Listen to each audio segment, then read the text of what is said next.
दोस्तों एनडीपीएस जैसे मामलों में अक्सर ये देखा गया है कि लोग सालों साल तक केस लड़ते हैं, केस लड़ते रहते हैं, एक बार भी बेल नहीं मिलती। लास्ट में कन्विक्शन हो जाता है और कन्विक्शन के बाद सीधा वो अपील में चले जाते हैं और बहुत पैसा, मतलब कि बहुत पैसा अपना घर तक बेचकर उन्हें केस पर लगाना पड़ जाता है, क्योंकि बार बार बेल लगाना, बार बार डिसमिस होना, सेशंस कोर्ट में बेल लगाना, हाई कोर्ट में बेल लगाना, सुप्रीम कोर्ट में बेल लगाना और फिर भी बेल का ना मिलना। अक्सर देखा गया है कि किसी के पास से अगर कमर्शियल क्वांटिटी में कुछ बरामद हुआ तो लगातार आप बेल पे बेल लगाते रहते हैं और बेल डिसमिस होती चली जाती है। हालांकि मैंने कई बार आपको बताया कि आपको बेल लेने के लिए क्या क्या सावधानियां बरतनी चाहिए। आज फिर से इस वीडियो में हम उन बातों पर चर्चा करेंगे और ये भी आपको बताएंगे कि बेल आपको लगानी कब चाहिए। साथ में ही जो कमर्शियल क्वांटिटी होती है या इंटरमीडिएट क्वांटिटी होती है या स्मॉल क्वांटिटी होती है, उन सब में बेल आपको कब कब लगानी चाहिए, उसी बेल के बारे में आज बात की जाएगी इस वीडियो के माध्यम से।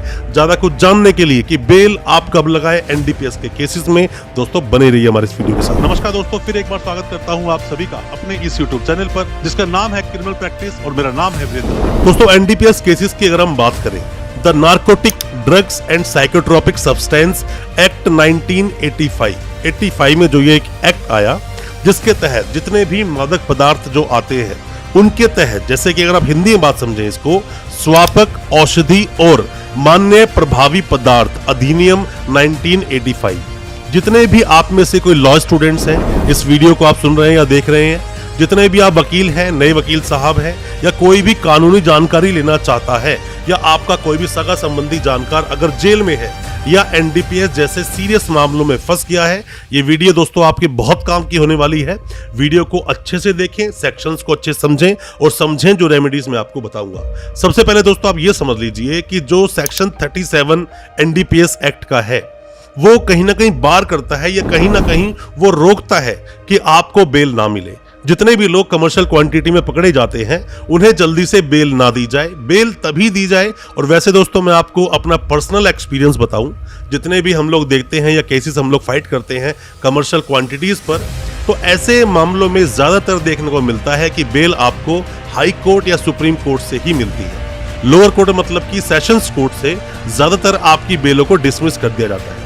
और कमर्शियल क्वांटिटी में तो हमने ये देखा है कि कई बार गांजा की बात करें, कुंटल के भाव से मिलता है, मतलब कुंटल में मिलता है। अगर हम बात करें किसी के पास 150 किलो, 200 किलो, 300 किलो तक गांजा बरामद हो गया, डोडा चूर्ण बरामद हो जाता है।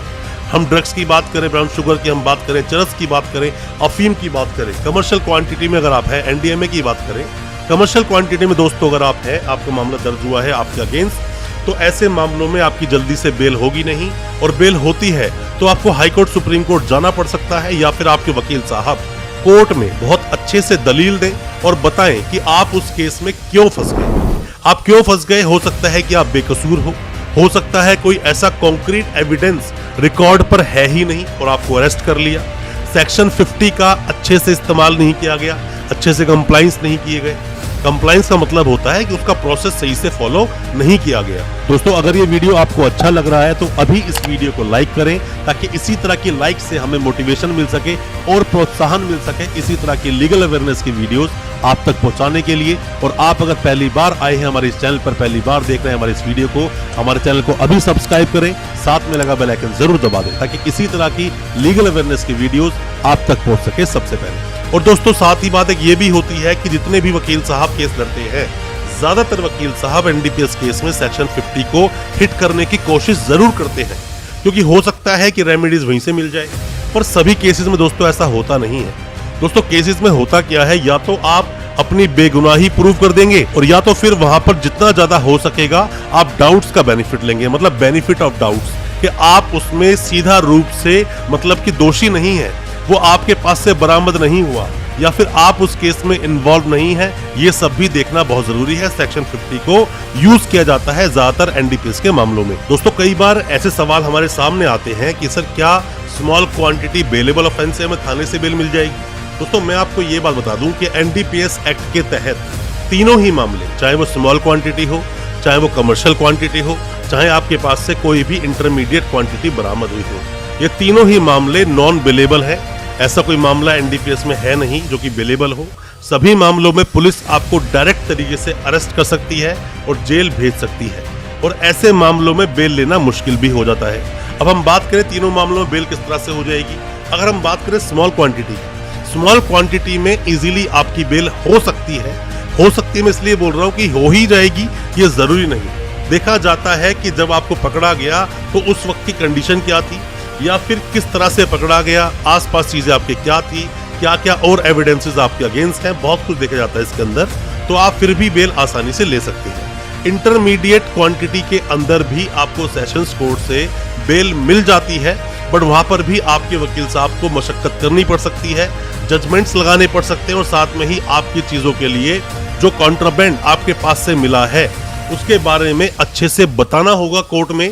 जज साहब को बात समझ आ जाती है तो आपको बेल बिल्कुल मिल सकती है इंटरमीडिएट क्वांटिटी में। पर कमर्शियल क्वांटिटी जैसा मैंने आपको बताया, उसमें बेल लेना थोड़ा मुश्किल हो जाता है, इतना आसान नहीं उसमें बेल लेना। उसमें बेल फाइट करते करते आपको सुप्रीम कोर्ट तक जाना पड़ सकता है। और दोस्तों, बहुत महत्वपूर्ण चीज जो आपको जाननी चाहिए, कमर्शियल क्वांटिटी हो, इंटरमीडिएट क्वांटिटी हो या स्मॉल क्वांटिटी हो, सभी लोग बेल के पीछे लग जाते हैं कि बेल चाहिए, बेल चाहिए, बेल चाहिए। बेल पे बेल आप लगाते जाते हैं, बेल डिसमिस होती चली जाती है, और लास्ट में देखने को मिलता है कि बेल बिल्कुल नहीं मिली, पैसा बहुत ज्यादा बर्बाद हो गया।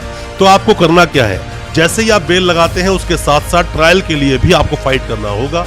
हर तारीख पर जैसे जैसे ट्रायल आगे बढ़ेगा वैसे वैसे आपके वकील साहब को ट्रायल पर अपनी तैयारी करनी होगी, ट्रायल को लड़ने के लिए। और उस केस को अच्छे से अगर वो लड़ते हैं, अच्छे से प्रेजेंटेशन देते हैं, इंटरमीडिएट क्वांटिटी हो, स्मॉल हो या फिर कमर्शियल क्वांटिटी हो, आपको ट्रायल पर ध्यान देना ही होगा बेल के अलावा। आप बेल लगाते रहें और अपने ट्रायल पर विशेष रूप से ध्यान दें। साथ में जितना जल्दी कोशिश करें आप कि अगर कमर्शियल क्वांटिटी का मामला है, जल्द से जल्द चार्जेस फ्रेम हो, जल्द से जल्द मामला आपका एविडेंस पर आए।